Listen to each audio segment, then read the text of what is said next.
Hello दोस्तों, नमस्कार दोस्तों। आज जो है हम बहुत ही एक अच्छी कोर्स, मतलब आप लोगों को पता होगा, जो अकाउंटिंग जितने भी ऑलमोस्ट इंडिया में जितने भी कंपनीज है, जितने भी दुकानें हैं, ऑलमोस्ट सभी पे जो बिल्स निकलते हैं, जो अपने जो हिसाब है अपने दफ्तर का, जो आप वो कंपनी भी हो सकता है, कोई दुकान भी हो सकता है, अपने हिसाब जो रखता है वो मैक्सिमम आप लोगों को पता होगा। मैक्सिमम जो सॉफ्टवेयर यूज़ किया जाता है उसके लिए, अकाउंटिंग सॉफ्टवेयर जिसे हम बोलते हैं, वो होता है टैली। टैली एक ऐसा सॉफ्टवेयर है जहाँ पे आप किसी भी तरीके का हिसाब, चाहे आपका कंपनी हो या फिर आपका दुकान हो, कोई बड़ा व्यवसाय हो, आप कुछ भी चीज़ का हिसाब टैली में रख सकते हो। ठीक है, तो टैली का मार्केट बहुत ज़्यादा लंबा है, इसीलिए टैली आप लोगों को सीखना भी बहुत ज़्यादा ज़रूरी है।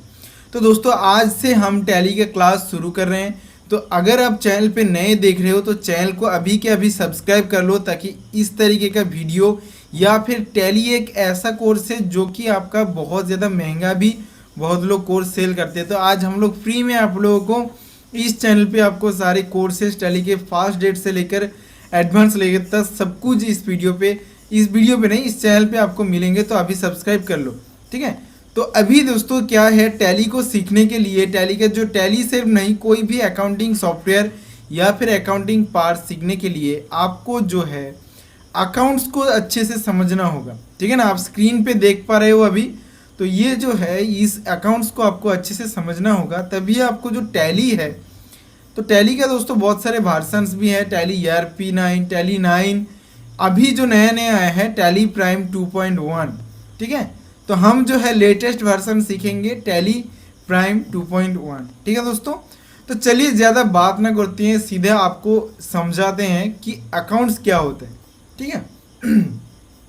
तो देखिए, यहाँ पे मैंने आप लोगों को अगर अच्छे से समझा पाऊँ, इसलिए मैंने एक ऑलरेडी PDF बना रखा है। ठीक है, तो सिर्फ आपको मैं समझाऊंगा, तो आप अच्छे से समझने के पूरा वीडियो देखिए, क्योंकि ये वीडियो अगर आप स्किप कर जाओगे तो आपको टैली कभी भी समझ में नहीं आएगा। ठीक है ना, ये फंडामेंटल है टैली का, सिर्फ टैली का नहीं, अकाउंट्स का। किसी भी अकाउंटिंग सॉफ्टवेयर अगर आपको सीखना है तो ये चीज़ों का ध्यान रखना बहुत ज़्यादा ज़रूरी है। ठीक है, तो देखिए, सबसे पहले हमने क्या लिखा है, टाइप ऑफ अकाउंट। दोस्तों, अकाउंट का मतलब क्या होता है? अकाउंट का मतलब होता है खाता होता है, एक तरीके का खाता होता है जहाँ पे सारे हिसाब मेंटेन किया जाता है। ठीक है, तो इसीलिए अकाउंट का शॉर्ट ये होता है। ठीक है ना, A/C। समझ गए आप? अभी क्या है, अभी हम क्या करेंगे, यहाँ पे हम क्या लिखते हैं, यहाँ पे टाइप ऑफ अकाउंट, अकाउंट का कितना टाइप होता है। देखिए, यहाँ पे बेसिकली अकाउंट का 3 टाइप ऑफ अकाउंट्स हमें देखने को मिलता है। पहला होता है आपका पर्सनल अकाउंट, दूसरा रियल अकाउंट, और तीसरा होता है नॉमिनल अकाउंट। मैं एक एक करके अकाउंट पे आता हूँ। तो दोस्तों पहले ही बता देता हूँ, वीडियो लंबा होगा क्योंकि पहली क्लास का ये आपको समझना बहुत ज़्यादा ज़रूरी है, तो पूरा वीडियो ज़रूर देखिए। देखिए, सबसे पहले बात करते हैं पर्सनल अकाउंट। तो इस अकाउंट के नाम पे ही है पर्सनल, जो आपके व्यक्तिगत अकाउंट्स होते हैं उसे हम कहते हैं पर्सनल अकाउंट। वो किस तरीके होता है, जब भी कोई भी व्यक्ति से व्यक्ति, मान लीजिए आपने किसी व्यक्ति से लोन लिया है, ठीक है, तो वो क्या हो रहा है, उस अकाउंट का टाइप हो रहा है पर्सनल, क्योंकि आप व्यक्ति टू व्यक्ति आप कर रहे हो, या फिर आप किसी कंपनी से लोन लिए हो। ठीक है, किसी कंपनी से फाइनेंस में लोन लिए हो, या फिर किसी को आपने पेमेंट दिया है। ठीक है, किसी व्यक्ति को आपने पेमेंट दिया है, तो उस सभी क्षेत्रों में वो जो टाइप होता है अकाउंट का, वो आपका आ जाता है पर्सनल अकाउंट में। ठीक है, ये शॉर्ट में समझा रहा हूँ, जाके अच्छे से एग्जाम्पल की तरफ से, अब ज़्यादा आपको क्या बोलते हैं उसको, ज़्यादा मैं खिचड़ी नहीं पका रहा हूँ, आपको सीधे तरीके से सिंपल से आपको अकाउंट के पार्ट समझाएंगे। ठीक है, पर्सनल अकाउंट से टाइप को समझ लीजिए कि कौन कौन से टाइम पे या कौन कौन से टाइम पे आपका पर्सनल अकाउंट होता है। ठीक है, उसके बाद हम बात करते हैं रियल अकाउंट। रियल अकाउंट आपका क्या होता है? रियल अकाउंट दोस्तों, रियल अकाउंट एक ऐसा अकाउंट है जहाँ पे आप, ये जो रियल अकाउंट है इसका और भी 2 टाइप है, एक है फिक्स्ड एसेट और एक है आपका करेंट एसेट। ठीक है ना, तो यहाँ पे रियल अकाउंट कौन कौन सी, या फिर किसको हम रियल अकाउंट के अंडर में, कौन सी ट्रांजेक्शन्स को हम रियल अकाउंट के अंदर लाएंगे। दोस्तों, रियल अकाउंट में आता है संपत्ति। ठीक है ना, कोई भी एसेट अगर आपका है, चाहे सबसे पहले कुछ एग्जाम्पल अगर हम ले लें, कैश, ठीक है ना, जो नगद पैसा होता है, कैश जो होता है वो आपका आता है रियल अकाउंट में। या फिर आपका कोई बैंक है, ठीक है ना, बैंक, एक बैंक का उदाहरण भी ले लें हम, वो क्या होता है, वो आता है आपका रियल अकाउंट में, क्योंकि वो भी एक संपत्ति ही है, ठीक है ना। इस तरीके से जो चीज़ है, जो चीज़ें हैं वो आपका आता है रियल अकाउंट में, एसेट में, ठीक है। एक जमी, कोई भी आपके पास जमी है, ठीक है ना, जो हम कोई भी जायदाद है आपके पास, वो भी आपका रियल अकाउंट में ही आता है, ठीक है, समझ में आया। उसके बाद दोस्तों यहाँ पे देखिए रियल अकाउंट का 2 टाइप होता है। क्या होता है वो, पहला टाइप आपका होता है फिक्स्ड एसेट, दूसरा टाइप होता है करंट एसेट। फिक्स्ड एसेट और करंट एसेट क्या होता है, देखिए दोस्तों, संपत्ति 2 तरीके का होता है, एक है आपका फिक्स्ड, एक है करंट। फिक्स्ड संपत्ति कौन कौन सी हो सकते हैं, देखिए मान लीजिए आपने एक दुकान खुलना चाहा, ठीक है, आप बिजनेस स्टार्ट करना चाह रहे हैं, तो उसके लिए आपको एक मार्केट में दुकान ओपन करना है। उसके लिए आपको क्या करना होगा, उसके लिए पहले तो आपका जो दुकान है उसके लिए जो घर लगेगा उसको आपको खरीदना पड़ेगा। देखिए जब ही आपने वो घर को खरीदा, वो क्या हो गया आपका फिक्स्ड एसेट। क्यों, क्योंकि वो घर तो आप बेचने दोबारा से नहीं बेचोगे ना, वो घर तो आप बेचने के लिए नहीं खरीद रहे हो, वो तो आपका बिजनेस के लिए वो फिक्स्ड हो गया है, उसकी जगह के आप बिजनेस करोगे उस घर में, है ना। या फिर आपके दुकान के लिए आप जो फर्नीचर लाओगे, वो चेयर या फिर टूल्स, है ना, टूल्स, उसके बाद आपका जो डेकोरेशन करोगे आप आपके दुकान के अंदर, वो सारी क्या होता है, सारी फिक्स्ड एसेट के अंदर आता है, ठीक है, फिक्स्ड एसेट के अंदर वो आता है, ये समझ में है। उसके बाद देखते हैं करंट एसेट कौन कौन सी होता है। करंट एसेट दोस्तों जैसे कि मान लीजिए आपने एक चीज़ खरीद के लाया, सपोज ये फर्नीचर ही आप पकड़ लीजिए, फर्नीचर सपोज आपने खरीद के लाया, वो क्या हुआ, आपको फर्नीचर कुछ दिनों के बाद आपको बेच देना है, ठीक है ना। या फिर कैश, मान लीजिए आपका कैश अभी आपके पास 1 लाख रुपए है, लेकिन थोड़ी देर बाद या फिर कुछ दिनों बाद वो कम भी हो सकता है, ज़्यादा भी हो सकता है, क्योंकि वो फिक्स्ड नहीं है ना, वो फिक्स्ड आपका नहीं है, कैश आपका फिक्स्ड नहीं, वो कभी बढ़ भी सकता है, वो कम भी सकता है। लेकिन अगर आपको, जैसे मैंने फिक्स्ड एसेट में देखा, सॉरी दोस्तों थोड़े गलत बोल दिया, यहाँ पे कैश जो है करंट एसेट, क्योंकि वो आपका करंट आपका 1 लाख रुपये आपके पास है, लेकिन भविष्य में अब उसको चेंज भी हो सकता है वो, है ना। ये है, होता है दोनों में डिफरेंस, ठीक है। आशा करता हूँ समझ में आया होगा दोस्तों। अगर आपको कुछ भी डाउट है नीचे कमेंट करके मुझे पूछ सकते हैं, आगे की क्लास में हम फिर से आप लोगों को उस डाउट को सॉल्व करने की कोशिश करेंगे, ठीक है। देखिए उसके बाद क्या आता है, जो हमारा आखिरी अकाउंट है नॉमिनल अकाउंट, ठीक है, जो आखिरी अकाउंट है नॉमिनल अकाउंट। तो नॉमिनल अकाउंट में दोस्तों, नॉमिनल अकाउंट के भी कुछ टाइप्स होते हैं। नॉमिनल अकाउंट दोस्तों कौन कौन सी, जो आप नॉमिनल अकाउंट एक मात्र होता है जो आपका बिजनेस में जो आपका इनकम होगा और जो आपका व्यय होगा, जो आपका लॉस होगा और जो आपका इनकम होगा, उन दोनों को मेंटेन करने के लिए नॉमिनल अकाउंट, ठीक है। इनकम और लॉस के रिलेटेड जिस तरीके भी ट्रांजैक्शन होगा आपका, वो सारा आपका कहाँ पे आएगा, नॉमिनल अकाउंट में, ठीक है। तो नॉमिनल अकाउंट को यहाँ पे देखिए 2 टाइप में बांटा गया है, एक होता है इनकम, एक होता है एक्सपेंस। मैंने आपको बताया वही चीज़ बताया, और इनकम को भी 2 टाइप में बांटा गया है और एक्सपेंस को भी 2 टाइप में यहाँ पे बांटा गया है। तो अभी आपका क्या होता है कि इनकम जो है, इनकम आपका 2 तरीके का होता है, एक होता है आपका डायरेक्ट इनकम और एक होता है आपका इनडायरेक्ट इनकम। एक्सपेंसेस को भी आपको 2 तरीके का बांटा गया है, एक होता है आपका डायरेक्ट एक्सपेंसेस और एक हो रहा है आपका क्या, इनडायरेक्ट एक्सपेंसेस। तो इन दोनों में फ़र्क क्या है दोस्तों, इनकम जो है 2 तरीके के हो सकता है, एक होता है आपका डायरेक्ट इनकम, एक होता है आपका इनडायरेक्ट इनकम। जैसे कि हम एग्जाम्पल तौर पे अगर हम समझे कि जब भी आप कोई भी चीज़ को, अगर मान लीजिए डायरेक्ट इनकम कौन सी होता है, मान लीजिए आपका मोबाइल फ़ोन का बिजनेस है, ठीक है। तो आपने क्या किया, मोबाइल फ़ोन बेचा, मोबाइल फ़ोन बेचने से आपके पास क्या आया, कैश आया, तो आपसे उसका क्या हुआ, प्रॉफिट हुआ, मतलब इनकम हुआ आपका। वो आपका क्या होता है, वो आपका डायरेक्ट इनकम है, क्योंकि वो आपका होना ही है, वही आपका मेन डायरेक्ट इनकम सोर्स है, सेल करना, ठीक है ना। इनडायरेक्ट इनकम कौन सी होता है, तो मान लीजिए आपने बैंक में अपने बैंक में सेविंग खाते हो जो होते हैं, सेविंग अकाउंट जो होते हैं, वहाँ पे आपने 1 लाख रुपए जमा करके रखे हुए हैं, तो बैंक क्या करते हैं, एक परसेंटेज इंटरेस्ट आपको हर साल आपको देता है ना।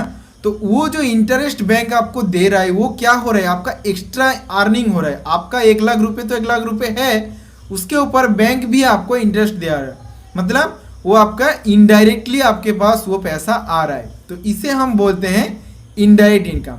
ठीक है, इतना क्लियर है। उसके बाद देखते हैं हम एक्सपेंस। एक्सपेंस भी दोस्तों सेम तरीके से काम करते हैं। डायरेक्ट एक्सपेंस, डायरेक्ट एक्सपेंसेस कौन किस किस को हम बोल सकते हैं, देखिए आपके दुकान में या फिर आपके कंपनी में मान लीजिए 10 एम्प्लॉय काम करते हैं, ठीक है, तो वो जो 10 एम्प्लॉय काम कर रहे हैं उन लोगों को तो सैलरी आपको ज़रूर से देना होगा, ये तो मैंडेटरी है, ठीक है ना।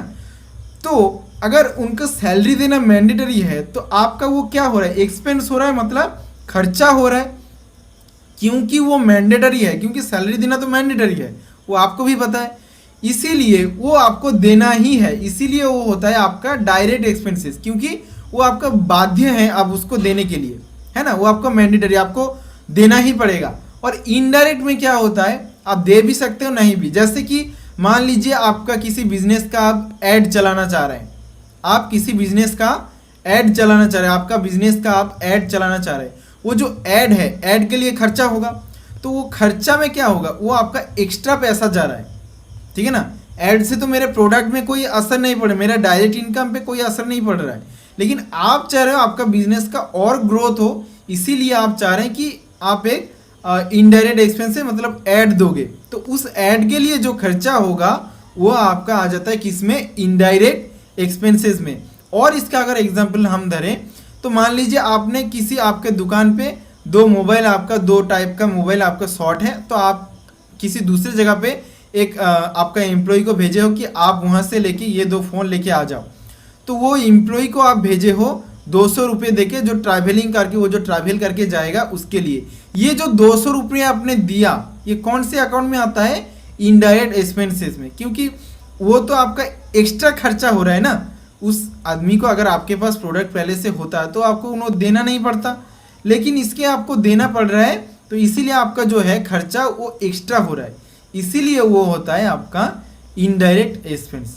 ठीक है दोस्तों, आपका अकाउंट का पार्ट्स आपको समझ में आया होगा, टाइप्स ऑफ अकाउंट में। अगर आपको इसमें कोई भी थोड़ी सी भी डाउट है तो मुझे नीचे कमेंट करके ज़रूर बताएं, ठीक है। तो चलते हैं अगले चीज़ के ऊपर। देखिए अकाउंट्स में 2 तरीके का अकाउंट्स होता है, एक होता है डेबिट, एक होता है आपका क्रेडिट। डेबिट क्रेडिट क्या है, डेबिट क्रेडिट होता है दिक निर्देशक। दिक निर्देशक क्या होता है, कौन सा पैसा किसके अकाउंट में जाएगा, किससे हमें लेना है, ठीक है, कौन सा अकाउंट क्रेडिट में जाएगा, कौन से पैसा किधर जाएगा, उसको डायरेक्शन देने के लिए डेबिट और क्रेडिट यूज़ किया जाता है, ठीक है।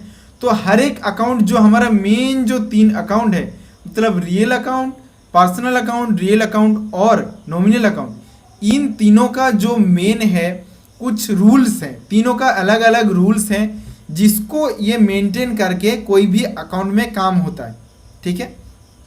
तो वो कैसे काम होता है, देखिए यहाँ पे क्या लिखा है हमने, 3 गोल्डन रूल्स ऑफ अकाउंट। इसे हम जो रूल्स यहाँ पे लिखा गया है इसे हम बोलते हैं गोल्डन रूल, अकाउंट्स का गोल्डन रूल, ठीक है ना। ये आपको समझना बहुत ज़्यादा ज़रूरी है दोस्तों, ठीक है।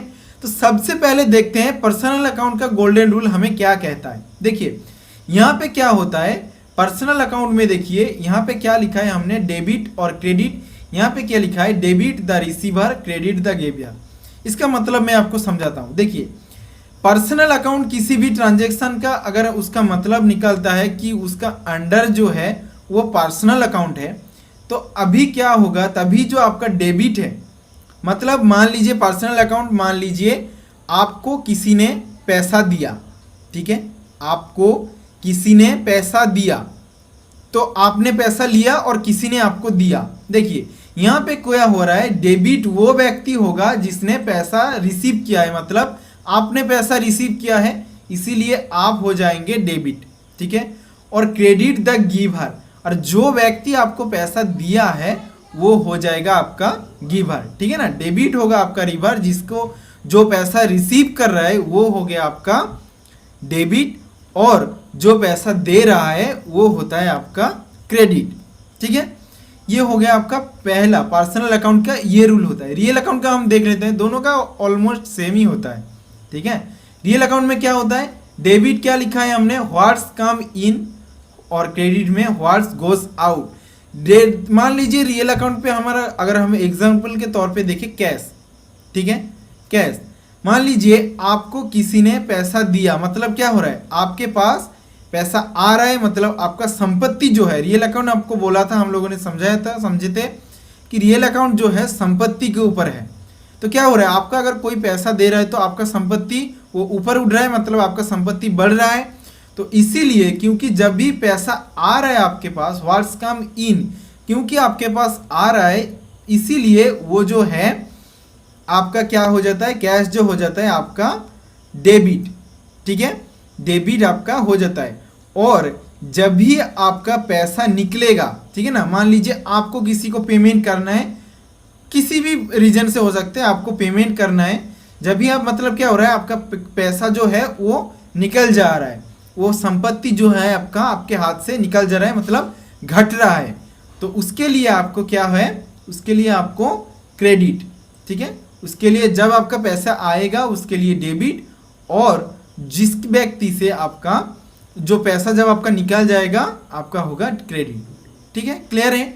उसके बाद लास्ट हमारा जो अकाउंट होता है नॉमिनल अकाउंट, जहाँ पे सारे लॉसेस जो लाभ होते हैं और जो नुकसान होते हैं उसके हिसाब हम नॉमिनल अकाउंट पे रखते हैं। ठीक है, यहाँ पे क्या कहता है, ये थोड़ा सा अलग है, अलग नहीं है, आप समझ जाओगे तो सब कुछ सही लगेगा आपको। ठीक है ना, यहाँ पे जो है, यहाँ पे बोल रहा है कि debit all expenses and losses. जब भी आपका लॉस होगा, मतलब खर्चा होगा, सिर्फ लॉस नहीं, खर्चा जब भी होगा आपका, तभी आपका है, तभी आपका वो डेबिट होगा। जब भी आपका खर्चा हो, जैसे कि बैंक ये जो नॉमिनल अकाउंट है, बैंक इसी के नियम से चलता है, नॉमिनल अकाउंट के नियम से। आप देखे होंगे आपके अकाउंट में जब भी पैसा आता है वो क्रेडिट होता है, क्योंकि आप इनकम कर रहे हो, आपके अकाउंट में पैसा आ रहा है, और जब भी आपके अकाउंट से जाता है वो डेबिट दिखाता है। ठीक है ना, वही चीज़ यहाँ पे भी है, जब भी आपका कोई एक्सपेंस, जब आप खर्चा करोगे, आपका लॉस होगा, तभी आपका वो हो जाएगा डेबिट, और जब भी आप इनकम आएगा आपके पास, वो हो जाएगा आपका क्या, क्रेडिट। ठीक है, इस तरीके का आपका नॉमिनल अकाउंट काम करता है। ठीक है ना, ये होता है आपका डेबिट क्रेडिट का रूल्स, तीनों अकाउंट में 3 तरीके का रूल्स। अभी हम समझते हैं कि कुछ एग्जाम्पल लेके कि इस डेबिट क्रेडिट को एक्चुअली में हम यूज़ कैसे करते हैं। ठीक है, वो हम समझते हैं। देखिए, मैंने कुछ उदाहरण स्वरूप यहाँ पे कुछ क्वेश्चंस लगा के रखा हुआ है, तो यहाँ पे हम धीरे धीरे समझते हैं। सबसे पहले यूज ऑफ डेबिट क्रेडिट। ठीक है, अच्छा, पहला क्वेश्चन हमारा क्या है, पहला क्वेश्चन हमारा ये है, started business with cash RS 2 lakh, मतलब 2 लाख रुपए से उसने बिजनेस स्टार्ट किया। ठीक है, तो 2 लाख रुपए से बिजनेस स्टार्ट किया, मतलब हमें यहाँ पे क्या हो रहा है, आपने कैश को क्या किया, कैश आपके पास आ रहा है, आपने बिजनेस कैसे स्टार्ट किया, आपके पास कैश कहाँ से आया, किसी ना किसी ने तो आपको दिया होगा, मतलब आपके पास कैश आ रहा है। मतलब ये जो कैश है ये कौन सा अकाउंट होता है हमारा, रियल अकाउंट।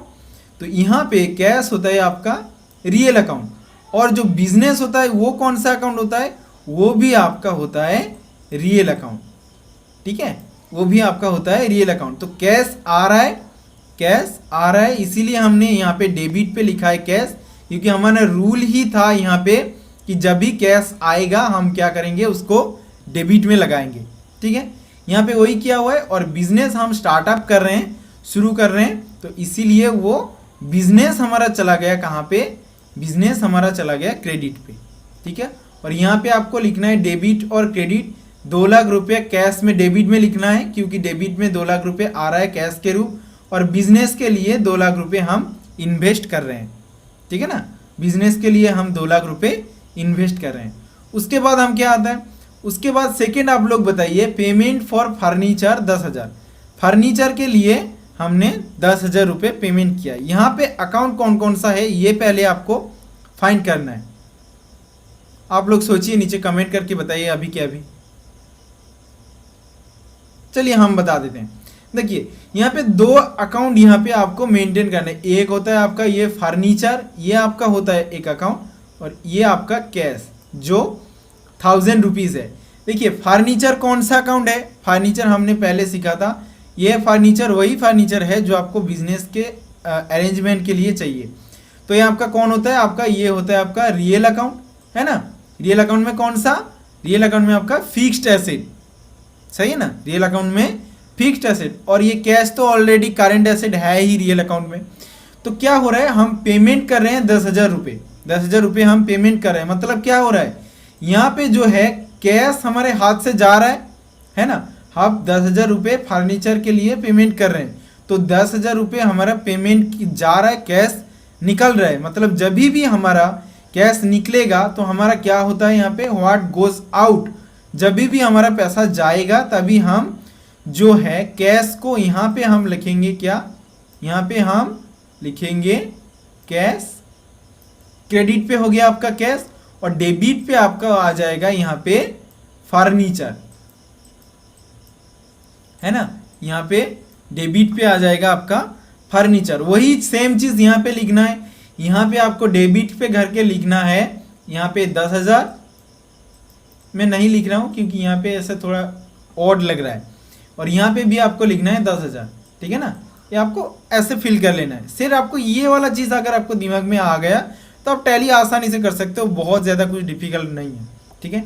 अभी हम देखते हैं परचेज सीपीयू फॉर RS 20,000, मतलब सीपीयू परचेज किया है 20,000 का। यह क्या हो रहा है, सीपीयू परचेज कर रहे हैं, खरीद रहे हैं, मतलब एक्सपेंस हो रहा है, एक्सपेंस हो रहा है मतलब खर्चा हो रहा है, खर्चा हो रहा है। तो हमें क्या लगा था यहाँ पे, जब भी हमारा कोई खर्चा होगा तभी वो कहाँ जाएगा, डेबिट पे, डेबिट पे जाएगा। मतलब डेबिट पे आपका क्या होगा, परचेस आएगा आपका डेबिट पे। मतलब परचेस हो गया आपका नॉमिनल अकाउंट, है ना, परचेस हो गया आपका नॉमिनल अकाउंट। और यहाँ पे जो कैश है आपका, सीपीयू पे कोई अकाउंट नहीं है क्योंकि सीपीयू एक आइटम है। आपको अकाउंट इसी को क्रिएट करना है जहाँ पे आपको अकाउंट मिलेगा, मतलब जहाँ पे आप हिसाब रख सकते हो। मतलब ये कैश, और ये कौन सा अकाउंट है, ये रियल अकाउंट है, ये नॉमिनल अकाउंट है परचेस, और रियल अकाउंट है। तो परचेस हो रहा है, एक्सपेंस हो रहा है, मतलब आपका ये परचेस जाएगा डेबिट में, और क्रेडिट मतलब कैश आप परचेस दे के आप सीपीयू लेके आ रहे हो, इसीलिए कैश आपका निकल रहा है, इसीलिए यहाँ पे आ जाएगा कैश। ठीक है दोस्तों, तो आशा करता हूँ आपको ये जो है अकाउंट्स का पार्ट समझ में आया होगा। ये दोनों मैं फील नहीं कर रहा हूँ, ये दोनों आप लोगों के लिए मैं छोड़ रहा हूँ। आप लोग ये जो है ये pay salary RS 5,000 and deposit 6,000 to SBI bank, ये दोनों चीज़ आप लोग घर पे बैठ के प्रैक्टिस कीजिए। ये दोनों चीज़ सॉल्व करके मुझे कमेंट में बताइए कि इन दोनों का आंसर डेबिट क्रेडिट आपने क्या निकाला है। ठीक है, तो मिलते हैं अगले वीडियो में, और उसके बाद हम धीरे धीरे इसको कैसे हम लेजर कंपनी क्रिएट कर सकते हैं, टैली सॉफ्टवेयर कैसा दिखता है, वो सब धीरे धीरे सीखेंगे। आज ये चीज़ सीखना आप लोग को, अकाउंट के पार्ट सीखना बहुत ज़्यादा ज़रूरी था। तो अगर कोई प्रॉब्लम है तो नीचे मुझे ज़रूर कमेंट करके बताइए, और चैनल को ज़रूर सब्सक्राइब कर लीजिए क्योंकि फुल टैली का कोर्स इन चैनल पे आते रहेंगे क्लासेस वाइज। ठीक है दोस्तों, तो मिलते हैं किसी और एक नए वीडियो में, तब तक के लिए बाय बाय।